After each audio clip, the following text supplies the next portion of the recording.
As you've probably no doubt seen, it's been incredibly rare that these reform councillors, even some of these reform leaders of these councils, have actually done any proper interviews. They've released statements, sure, but they've never actually sat down and done interviews. And this is one of the very rare few times so far that we've seen a reform councillor actually do an interview. And of course, it's all part of this, as you've seen, the 100 days of reform, which, as we've covered in Kent and Durham in particular, obviously, I think those two probably are the most uh, definite ones to keep an eye on, because that's the one where reform have a majority. That is the one where they're in control. That is the one where they can pretty much do whatever they want.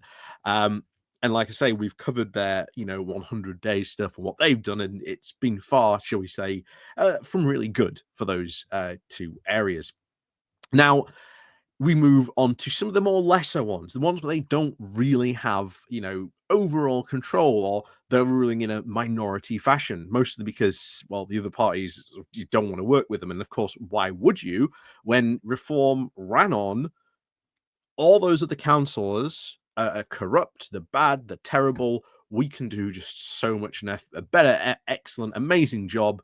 Why? Trust us. Don't worry. We'll be excellent. We'll be amazing.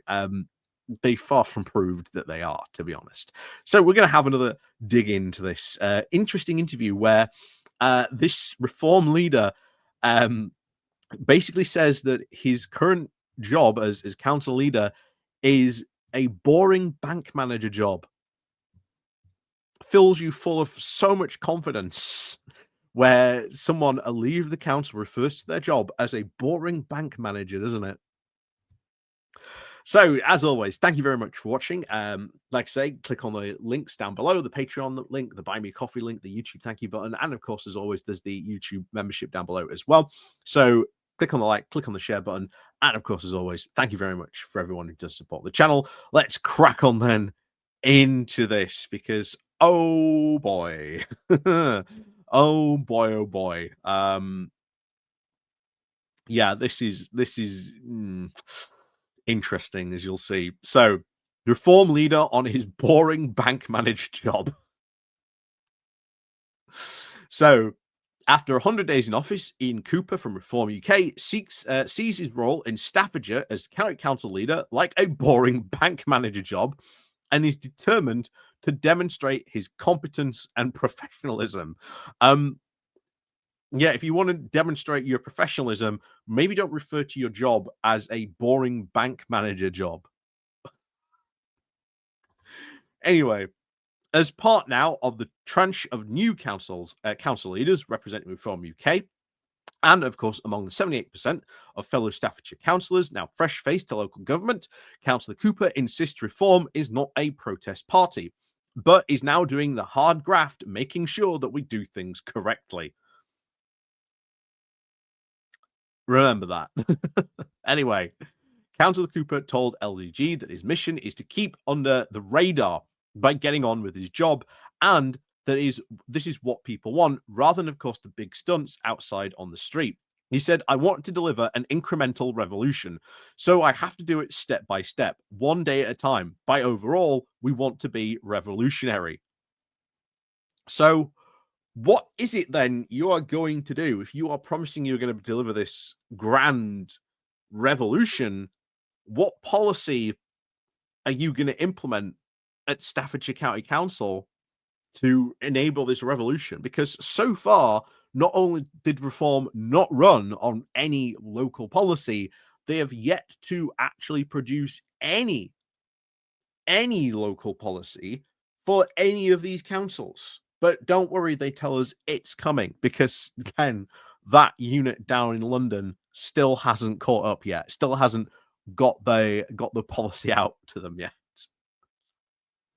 Anyway, he continued. He said, of course, we want to make sure that we change the very values and culture of how we do things. Make sure that we become very business focused. And we have a duty now to our electorate and the people that we want to represent to make sure that we can spend their money in the best way possible for the best possible outcomes.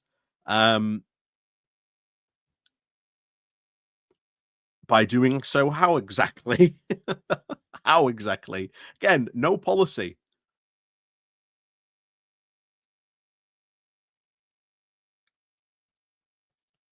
No policy on this at all.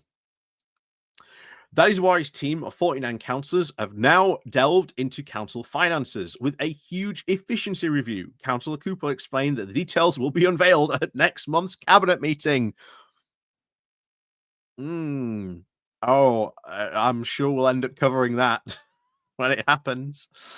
He said, of course, we want to see where every pound is spent and how it is spent. It has been, of course, very important that we know how local government is. They are very different animals, and it's not the same as the private sector. We all know that, and they approach problems in a different way. We're coming now with a fresh set of eyes, a fresh set of solutions, and we can try to make a positive input into the whole process. We've seen already councillors, these reform councillors, do not understand a single thing of how local government works. They know they don't even understand like how local councils spend money. We saw that from Zia Youssef not too long ago. It is going to be, I think, very, very interesting when it comes down to round to budget time, what these councils do. Very interesting indeed, because I guarantee you, it is going to be bad. It is going to be very, very bad on that front. So, back to this. For his team, of course, statutory services are not off the cards, he said. Oh, yes, because cutting statutory services, probably the most ones and areas where people need it the most, that's where things are going to start being huge problems. He said, we know, of course, about 2/3 of the budget that we have goes towards statutory requirements, but there are things that, of course, we can look at. There are things that we can change and manage. How we manage the assets and buildings, we'll look to how we manage the whole process internally, how we will deliver a service and how kids get to school, or whether, of course, we can make it efficiency savings in improvements. As long as, of course, we deliver quality services for those who need it the most, that's the important thing. And again, how we get kids to school. It is very, very much looking so like that they are going to cut most of the money for transport for school for kids. It very, very much is looking like that is what they are going after. It seems to be in a lot of their messaging, again, what this guy's saying here. And that could be end up delivering some very negative results, because if these kids then can't get to school, are they going to actually get to school? Nigel Farage turned around and said, oh, yeah, but they've got these things called parents. What about the parents? Are they going to be able to get those kids to school on time with their jobs? How's that going to affect them then? Again, so many bad outcomes that this is going to end up having. So many bad outcomes. So, when asked, of course, about membership to organisations like the Local Government Association and Council and County Councils Network, Councillor Cooper said they all have a place, but the cost benefit, from my perspective, is still under review. Okay. He said, of course, it may add meaning, giving those things attending real information and education that they can use, of course, in their roles. You know, the very thing that they don't have and that they've sort of refused to do. Anyway, alongside all these ambitions, Councillor Cooper said that the local government reorganisation and changes now to the internal care boards have, of course, all been in the background. He told the LGC that his team have done the extra mileage to make sure that all the plans and options and ideas have been put in front of us. All the different possibilities, all the different permutations, all have now been thrown at us. They've all been examined to get now to a credible and reasonable solution. This is all, again, local government reorganisation. Taking this surprisingly seriously, although I don't know, there may be other, councillors out there may say, actually, no, they haven't at all, but we'll see. However, Councillor Cooper then want to add, if we were, of course, starting from a different position, I wouldn't do it. But we are where we are, simple as that. So they would oppose government reorganisation at every point if they could. Fair enough. He also went on to claim, Councillor Cooper said, it says there, at the end of the day, despite, of course, what the boroughs and districts will say, the final decision is, of course, with the minister in London. I wish that they would just say, what their answer is. But they're waiting for what you are going to tell them because they want your input. Again, all we're doing here is playing musical chairs, and the population now only get to choose the music without checking if we want to play the game. If you get to play a different tune, but whatever council you're from, the game, of course, still plays the same. Despite this, Councillor Cooper says there are, of course, positives from changing from a two-tier county system to a unitary system works. He said, however, he is unconvinced about the mayors, and he sees it as now replacing Mayor Sadiq Khan. And I said, I don't think the population needs any more plonked around this country. So this is something else that you've seen. Reform actively do not like a lot of these regional mayors because, again, when you look at the powers that these regional mayors have got, they've got more power than the local sort of councillors to sort of do stuff. We've seen that with local transport on that front, but still less powers than sort of a minister, but a lot more say. They get a lot more of investment. They can attract a lot more of investment that's available to them. They don't like that because why? Once again, heavily labor controlled. He also added, quite frankly, we can deliver local government better than having now an overarching mayor. Again, not how it works, but again, you can see doesn't like local government.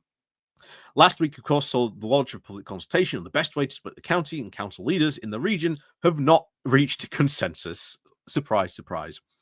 Some leaders are, of course, proposing that the county is, of course, split into 3 unitaries, while others, of course, share the preference of a north-south split. However, the leadership at Staffordshire County Council has not yet publicly revealed its position. Surprise, surprise. So I'm not too surprised, even though they claim, "Oh, we've seen all the possibilities, we've got all the different permutations." Then why not just say which is your preferred one? Then odd that you're doing that, and again claiming that you're just in a boring bank manager job. Odd to say the least, but yeah, that's reform again. No policy, local government reform, very, very quickly coming down the tracks, as you can see. Like I say, November's the deadline, so get ready for some fun when that rolls around. That's for sure. And then, of course, budgets and stuff as well, potentially coming up soon for a number of these councils. A lot of these going to be making their budget for the first time, and you're going to see, I think, them make some really deep cuts. I really think you are. And then I think that's when you'll start to see a lot of negative stuff happen, and they'll be like, we didn't do this. We didn't do any of this. So, yeah, it'll be interesting to see when they have to start facing the music on a lot of the problems that they've created. Because currently at the moment, they're not facing any of those problems because they haven't arrived yet. But, oh, trust me, they're starting to lay the eggs now, and sooner or later, those are going to hatch. So, as always, thank you very much. Let me know what you think about all this. And, of course, as always, we'll see you all next time.